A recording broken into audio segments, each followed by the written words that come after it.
Welcome to Grading 103, brought to you by the Professional Coin Grading Service. In today's webinar, we'll continue our look at no-grade coins, and this is part 4 of our series on no-grade coins.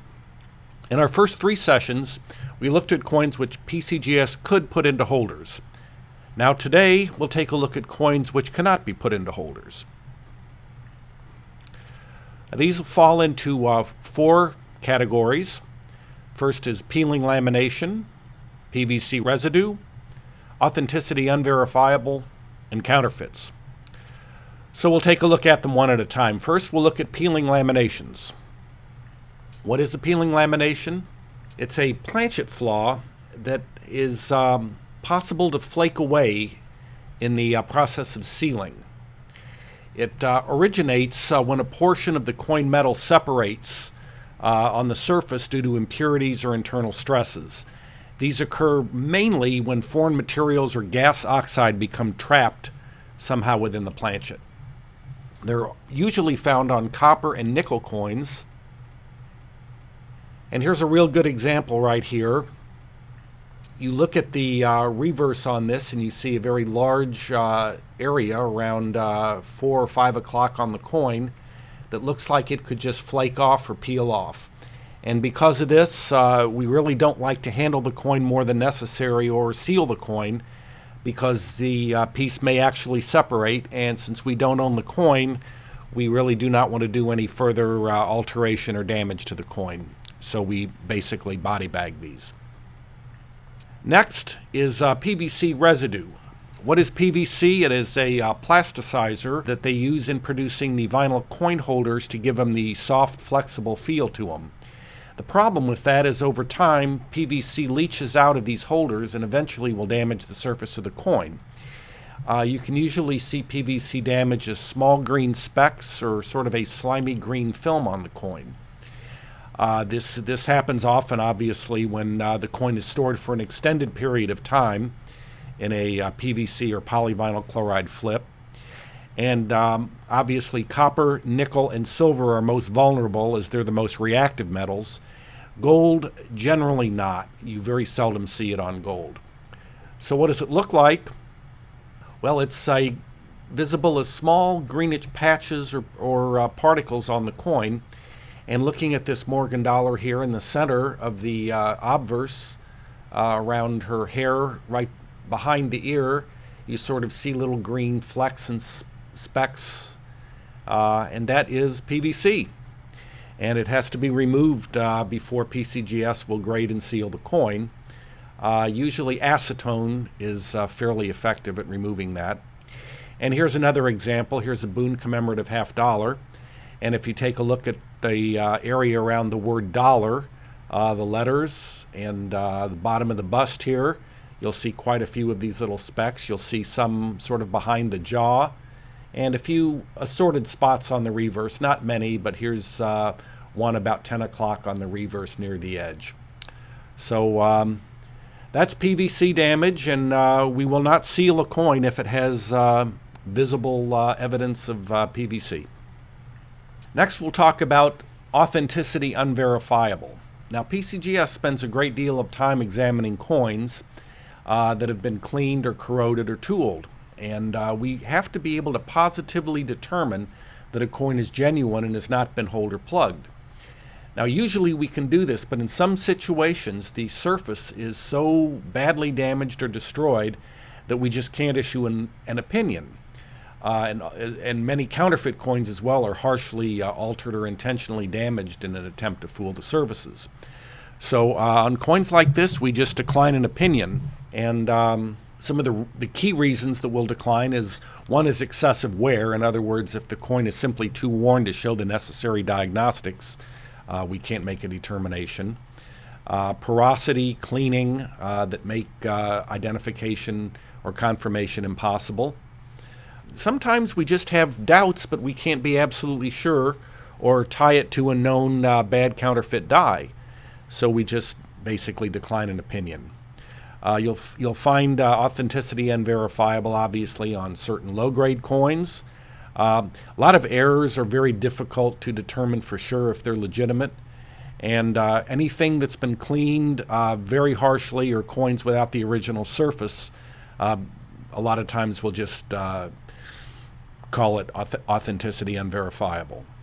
And finally, if we see a coin without known counterfeit diagnostics, but we pretty much believe is bad, we'll just give it an 86.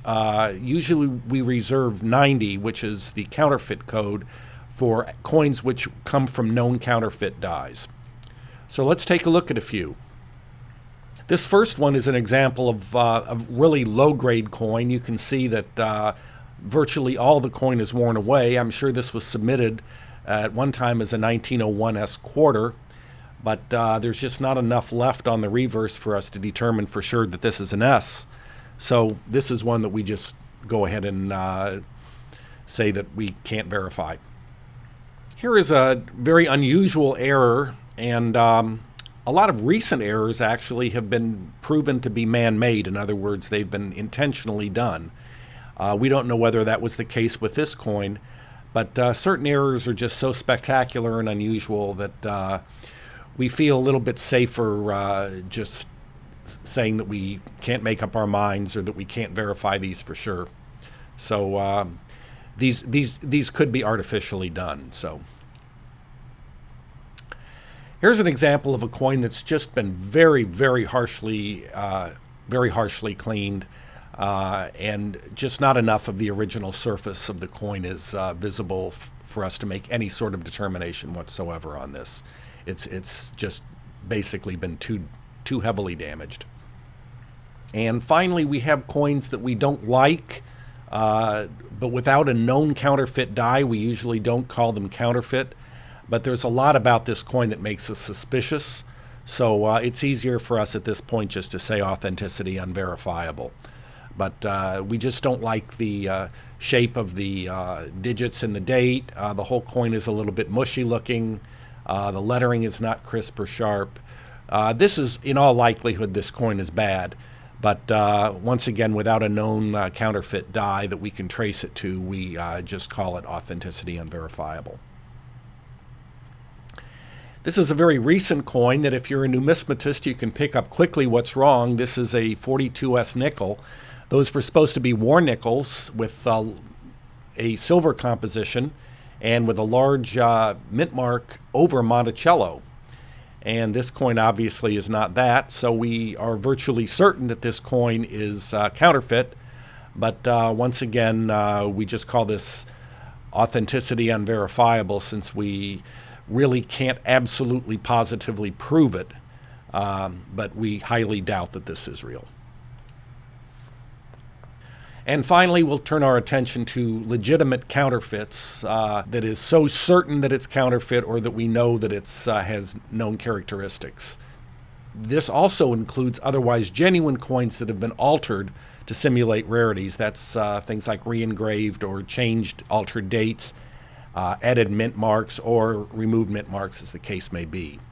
So these we just go ahead and fully call counterfeit. And once again, to reiterate the reasons, a coin is from a known counterfeit die, the date has obviously been altered, the mint mark is clearly added or altered, or it's just an obvious, extremely crude copy that has zero possibility of being real.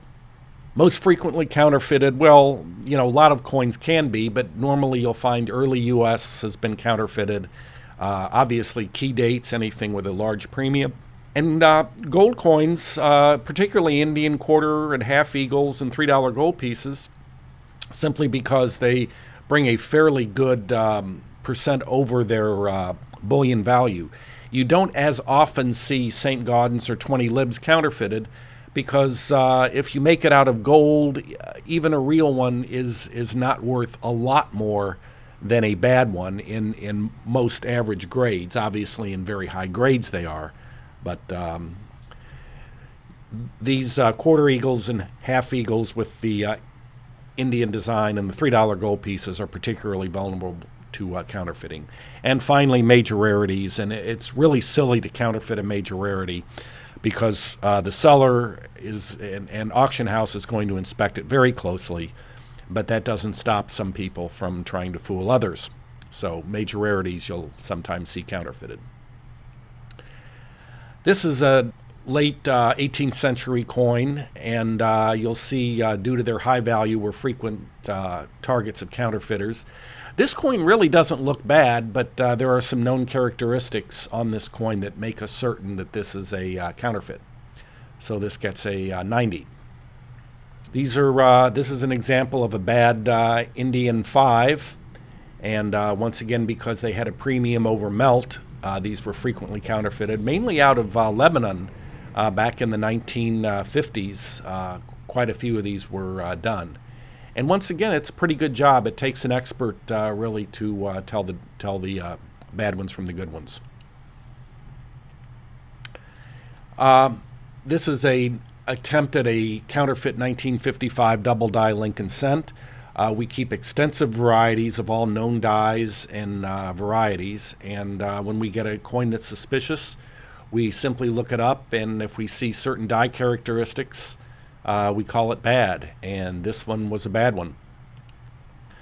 Here's a rather amusing one. There's no 1913 nickel that wore down to very good plus condition.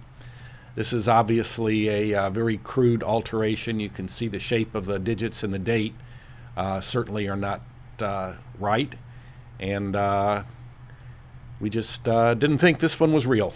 The 1909 SVDB is a very frequent target of counterfeiters, and most often you'll find these have an added mint mark. That's the most frequent way of counterfeiting the SVDB, although sometimes the VDB is added, but again, that doesn't quite make as much sense because you have to start with the 1909S, which is already a pretty good date. So you generally look for the mint mark on these. But this is a very frequent target for counterfeiters, as are things like a 16D dime or a 32S or D quarter. The entertaining ones are the obvious, very crude copies or total re-engravings. This is a very crude attempt at a chain cent. Once again, an experienced numismatist would see this coin and instantly know that this is very bad counterfeit. Same with this one. This one isn't even remotely close to being real, and we just call this counterfeit because this, even to say this is authenticity unverifiable is really silly because it's quite obvious. And this one as well. This very possibly could have been a contemporary counterfeit, meaning it was done back in the day to be spent, but it wouldn't fool very many people today. Particularly the reverse is very crude. And this is another obviously very crude attempt at a gold piece, clearly made of brass or some base metal, and very poorly engraved. It's not even remotely close to being good. And also, there are certain coins which are obviously very fake as well. This 1885 nickel, you take a look at the digits and the date, and you'll see that they're not even remotely resembling a real 1885 nickel. Same story on this 21D Mercury dime. The 1921 date is nothing like the real date, so this was obviously completely a re-engraved date. Nothing even close to being right. And once again, another crude copy of a $2.50 Liberty. This coin here is a little better than the last one we saw, but not too much. And you can once again clearly see it was originally made of brass, and someone attempted to spray it with a more yellow color. The whole thing is pretty laughable, to be honest. We'd like to thank you all for watching the series on no grades, and stay tuned for an in-depth look at counterfeits.